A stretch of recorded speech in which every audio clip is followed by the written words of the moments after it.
দর্শক আমন্ত্রণ জানাচ্ছি এখনকার দীপ্ত স্পোর্টসের সঙ্গে রয়েছে আমি রুবায়েত হাসান।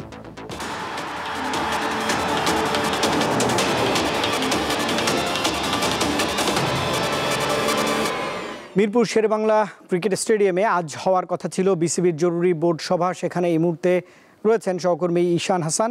বোর্ড সভার বিস্তারিত নিয়ে তিনি আমার সঙ্গে যোগ দিয়েছেন। ঈশান, এবারের বোর্ড সভা কি নিয়ে হওয়ার কথা ছিল, আর এই সভা তাহলে কবে নাগাদ হবে?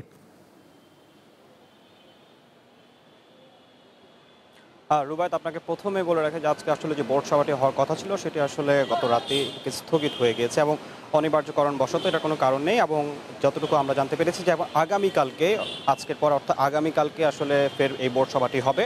তো আজ সব থেকে বড় বিষয় হচ্ছে যে এই বোর্ড সভাটি নিয়ে বোর্ড সভা সব থেকে আলোচ্য বিষয় হচ্ছে বিপিএল। কারণ আগামী সামনে যে ডিসেম্বরে কিন্তু আসলে বিপিএল এর আসর শুরু হবে। তো যেহেতু নতুন একটা কমিটি এসেছে এবং তাদের হাতে কিন্তু অনেক বেশি দায়িত্ব, যদিও সময়টা অনেক কম। কারণ বিপিএল এবার এরই মধ্যে কিন্তু অলরেডি আমরা যতটুকু জানতে পেরেছি 11টা দল আবেদন করেছিল, যার মধ্যে 2টো দলকে কিন্তু অলরেডি বাদ দিয়ে দেওয়া হয়েছে। তো এই 9টি দল নিয়ে আসলে আজকে আলোচনা একটা হওয়ার কথা ছিল। তো সেটা হয়তো আজকে হচ্ছে না, আমরা হয়তো বা কালকে সেটা নিয়ে আরও অনেক কিছু জানতে পারবো। তো এই যে দলগুলো, এই দলগুলোর মধ্য থেকে আবার কে কীভাবে কারা কারা থাকছে, কাদেরকে নিয়ে টুর্নামেন্ট হবে এবং কোথায় ভেন্যু করাতে পারে, এই সমস্ত বিষয় নিয়ে আজকে আলোচনা হওয়ার কথা ছিল।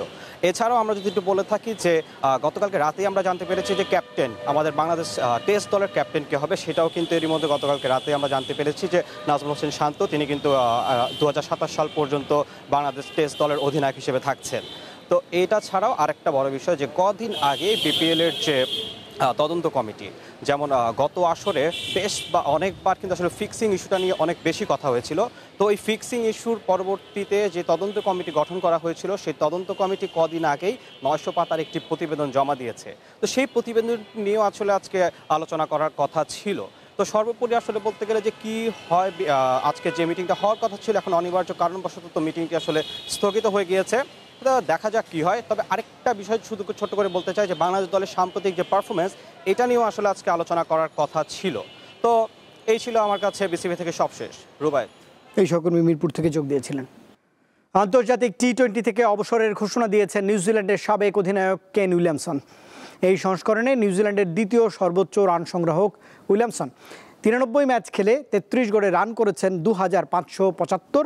2026 টি-20 বিশ্বকাপ শুরু হতে বাকি আর মাত্র 4 মাসের কম সময়। এমন সময় আন্তর্জাতিক টি-20 ছাড়লেন 35 বছর বয়সী অভিজ্ঞ এই ব্যাটার।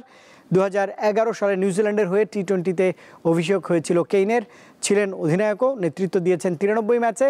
তার নেতৃত্বেই 2016 এবং 2022 বিশ্বকাপের সেমিফাইনাল এবং 2021 বিশ্বকাপে ফাইনাল খেলেছে কিউইরা।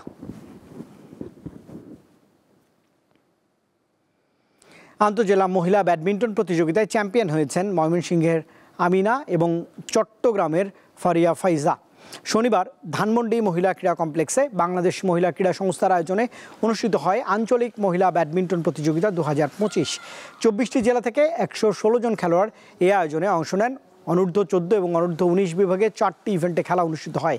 এতে চ্যাম্পিয়ন হয় ময়মনসিংহের আমিনা এবং চট্টগ্রামের ফারিয়া। অনুষ্ঠানের প্রধান অতিথি হিসেবে অবসরপ্রাপ্ত ব্রিগেডিয়ার জেনারেল মুজিবুর রহমান বিজয়ীদের হাতে পুরস্কার তুলে দিয়েছেন।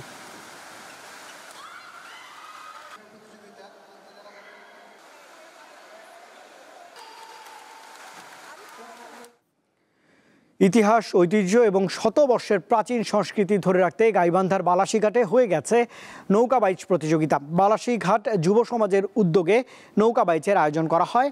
20টি নৌকা প্রতিযোগিতায় অংশ নেয়। প্রথম স্থান অধিকার করে যমুনা এক্সপ্রেস। ঐতিহ্যবাহী নৌকা বাইচ উপভোগ করতে সর্বস্তরের মানুষ নদীর দুই পাড়ে ভিড় করেন।